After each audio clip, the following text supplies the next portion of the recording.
Hey everyone, I'm Sagar Joshi, founder Law Prep Tutorial, and we have with us Chavi has done incredibly well in exams like CLAT and ALAT.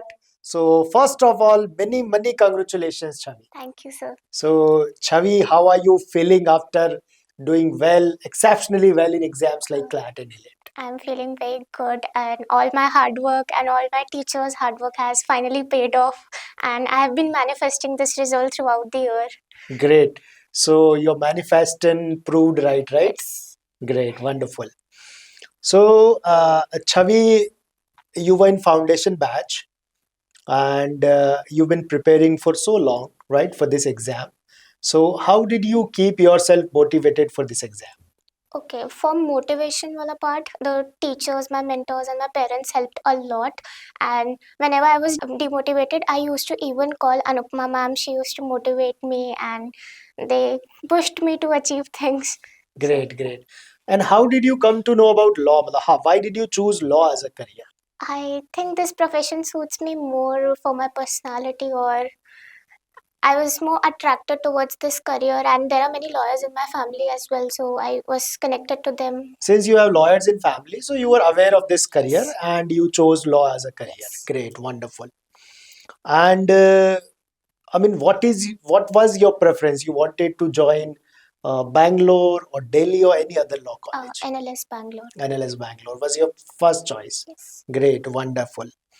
And since exam में आप थोड़ा सा nervous हो गए थे, आप रोने भी लगे, मतलब वो बड़ा इंटरेस्टिंग है कि एग्जाम में आप इतना ब्रेक डाउन हो गए, नर्वस हो गए, है ना, आप रोने लग गए, आप कैसे हैंडल करके कैसे आपने वापस रिकलेक्ट किया और रेज्यूविनेट किया और रिकलेक्ट करके फिर अच्छा किया, ये सब बताओ आप। एग्ज़ाम के 2 दिन पहले Anupama ma'am sent me an audio note कि अगर पेपर के टाइम एकदम ब्लैंक हो जाते हो, तो बस जस्ट थिंक ऑफ इट कि पूरा साल आपने कितनी मेहनत करी है इस पेपर को लेके। एंड सारे टीचर्स पूरा साल यही बोलते थे कि सब कुछ उस 2 घंटे का खेल है, उस 2 घंटे में आप जो करते हो वही मैटर करता है। तो अपने आप को वापस I gathered the courage and I performed. And why did you cry, मतलब आप क्यों रोए, क्या हुआ? बिकॉज़ वो एआर का एक पैसेज आ गया था एंड वो हो नहीं रहा था, एंड आई वाज़ लाइक अगर ये 7 मार्क्स के मैंने क्वेश्चंस छोड़ दिए तो आई मे लूज़ एनालिसिस, तो that is why I break down. इसलिए आप रोने लग गए यस। और फिर वो आपसे हो गया वो? Yes, yes. Okay.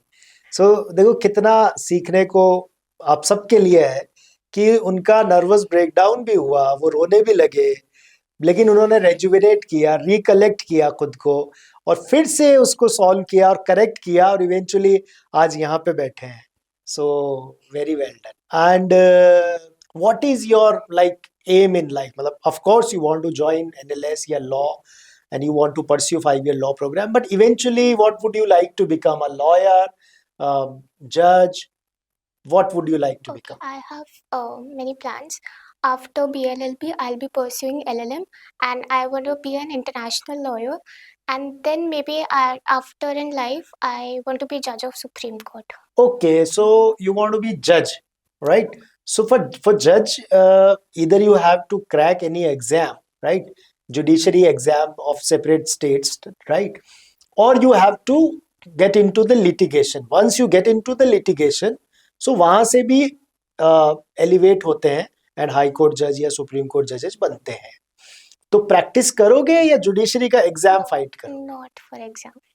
Not through the exam way. अच्छा, you By want to litigation, get into yes. Litigation. Yes. Wonderful wonderful, very great. क्योंकि क्या होता है कि ज्यादातर बच्चे ना लिटिगेशन नहीं करते हैं, वो कॉर्पोरेट लॉ चूज करते हैं, वो बहुत सारे दूसरे करियर ऑप्शंस चूज कर लेते हैं, जुडिशरी का एग्जाम भी करते हैं, लेकिन litigation is the core of this profession, right? और लिटिगेशन जो बहुत अच्छे से करता है उसके लिए बहुत अपॉर्चुनिटीज हैं going forward. Yes, initially first couple of years, specially first 5-10 years are really difficult and challenging, but afterwards they're very rewarding, right? So that's very good। मतलब बहुत कम बच्चे बोलते हैं कि हम लिटिगेशन करेंगे, तो ये सुन के भी मुझे बहुत अच्छा लगा। So wonderful. अच्छा, आप मतलब what was your study plan? What was your study throughout the year? how many hours a day you used to study, every day you studied, or you studied on like how did you take breaks? कैसा है आपका, थोड़ा study plan बताओ. First I had this in my mind कि जितना मर्जी लो motivation days है, I had to be connected to my preparation. मतलब नहीं पढ़ने का मन तब भी थोड़ा बहुत तो पढ़ना ही पढ़ना है, एंड जीके तो रोज़ ही करनी है, बिकॉज बहुत आई थिंक असली रैंक डिसाइडर जीके होता है. तो 5 to 6 hours daily consistently through out the year I have studied. And sir बताते थे कि हम टीचर्स ऐसे बताते थे कि अल्टरनेट डेज पे दो दो सब्जेक्ट्स उठा लो एंड जीके डेली कंटिन्यू रखो. तो that was my study plan. मतलब किसी भी सब्जेक्ट को निग्लेक्ट नहीं करना है, सारे इक्वली इंपॉर्टेंट है. सो आप रोज ऑलमोस्ट सारे सब्जेक्ट पढ़ते थे? नहीं, एक दिन में 2 जीके एंड नेक्स्ट डे बाकी 2 एंड जीके, ऐसे. राइट. और आपकी इस परफॉर्मेंस में लॉ प्रेप ट्यूटोरियल का क्या कंट्रीब्यूशन है? सारा लॉ प्रेप ट्यूटोरियल का ही कंट्रीब्यूशन है. The materials that were provided and the मॉक्स. मैंने और किसी इंस्टीट्यूट के मॉक्स देखे तक नहीं है, मैंने कुछ मटेरियल देखा तक नहीं है, सिर्फ लॉ प्रेप का ही था सब. एंड इतने वेरिएशंस के मॉक्स एंड इतनी सारी वेरिएशंस देखी, that was exactly what was needed in this paper specially. तो एंड टीचर्स का बहुत बड़ा रोल था. मैं काफ़ी ज़्यादा इंटरेक्ट करती थी टीचर्स से, मेरे को रोज़ मोटिवेशन भी देते थे. एंड बहुत सारी छोटी-छोटी चीज़ें होती हैं तो वो इंटरैक्ट करती थी मैं पर्सनली, तो मुझे बहुत सारी चीज़ें बताते थे, तो वो सब मेरे एग्ज़ाम में काम आई हैं. जैसे नर्वस ब्रेकडाउन जब मेरा हो गया था, उसमें भी मैंने टीचर्स की बातें याद करी कि उस 2 घंटे में मुझे अपने आप को सँभालना है, उस 2 घंटे में मेरे को अच्छा परफ़ॉर्म करना है. तो काफ़ी अच्छा रोल था. सो एलपीटी के टीचर्स और नोट्स और मटेरियल ने, और बहुत अच्छी बात इन्होंने बोली कि और कोई मॉक इन्होंने देखा ही नहीं, कुछ नहीं किया. So she was very focused, she was very clear कि मुझे क्या करना है क्या नहीं करना है. ये जो क्लैरिटी थी और टीचर्स के जो भी गाइडेंस थे उसको ब्लाइंडली फॉलो करना है, रिलीजियसली उसको फॉलो करना है. तो उस स्ट्रैटेजी का या उस प्लान का इनको बेनिफिट मिला, एडवांटेज मिला.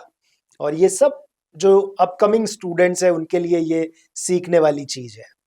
आप जो बच्चे अब क्लैट, आपने क्लैट कर लिया, ठीक है, अब जो क्लैट कर रहे हैं या करेंगे, उनको आप क्या अपने पूरे 2 साल के इस एक्सपीरियंस से या 1.5 साल का जो भी एक्सपीरियंस है उससे, और इवेंचुअली है ना, मतलब एक अचीवर की तरह, तो क्या सजेस्ट करना चाहोगे कि किन चीजों का, क्योंकि आपने बहुत सारे बच्चों के साथ प्रिपेयर किया, आपके साथ वाले कुछ बच्चों ने अच्छा किया, कुछ बच्चों ने ठीक किया, कुछ बच्चों नहीं कर पाए, तो आपका क्या ऑब्जर्वेशन और आपका क्या मैसेज है उन बच्चों को? Like you said, I actually follow teachers की सारी बात रिलीजियसली. मैं ब्लाइंडली फॉलो करती थी उस टाइम. कई बातें होती है कि स्टार्टिंग में जब बोल रहे हैं उस टाइम नहीं समझ आती, बट प्रिपरेशन के एंड में आते आते समझ आ रही थी कि उनकी बातें जो थी सारी एक्चुअल में सच थी. कि जैसे बोलते थे जीके रिविजन करो बहुत बार, तो मैंने जीके बहुत अच्छे से रिवाइज किया. लीगल के कॉन्सेप्ट्स रिवाइज करना बहुत ज़रूरी है. तो जो भी बातें टीचर्स बोल रहे हैं वो ब्लाइंडली फॉलो करनी ही करनी है, क्योंकि उनको बहुत सालों का एक्सपीरियंस होता है. उन्होंने बहुत सारे बच्चे अच्छे अच्छे कॉलेजेस में भेजे हैं, तो आई थिंक टीचर्स की तो बात बिल्कुल माननी चाहिए. So keep it very simple and low and clear, ठीक है. जैसे इन्होंने कहा कि इन्होंने टीचर्स को सुना, जो उन्होंने बोला उसको फॉलो किया, और रिजल्ट ये है कि ये बैंगलोर जा रही है, अच्छा परफॉर्म कर रही है, और करती रहेंगी. So we wish you all the very best for your future endeavours, and we're so proud of you. We're so proud of you, especially since I know you personally and I've seen your trajectory and your journey, you know, from 40s 50s to hundreds and eventually getting into the both top college of India. So it's very satisfying. बहुत ही अच्छा लग रहा है. Well done. All the very best. Thank you sir.